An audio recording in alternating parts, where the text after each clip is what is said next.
মোহাম্মদ ইউনূস কতটা মেরুদণ্ডহীন হতে পারে এই মোহাম্মদ ইউনূস এবং তার ইউনূসপন্থীরা, এমনকি আমার মতন নগণ্য এইটুকু ডিপ স্টেটের কাছে এইটুকু একটা মানুষ, একজন সঞ্চালক, একজন বেসরকারি চ্যানেলের সাংবাদিক, তারও কুশপুতুল এবং ছবি চালাচ্ছে। মানে আমি বুঝতে পারছি না।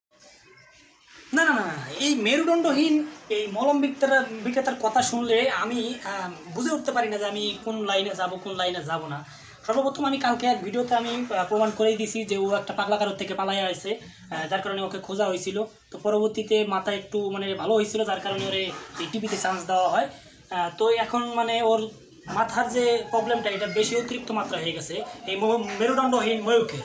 তো ডক্টর ইউনূস, আমি আপনাকে বলতে চাই যে এর পিছনে আপনার সময় নষ্ট করবেন না। এর জন্য তো আমরা আছি, টেনশন করেন কেন? এরকম মলম বিক্রেতাকে আমরা কোন জায়গায় মানে পাঠাইতে হয় সেটা আমরা ভালো করেই জানি। আপনি এ বিষয়ে কোনো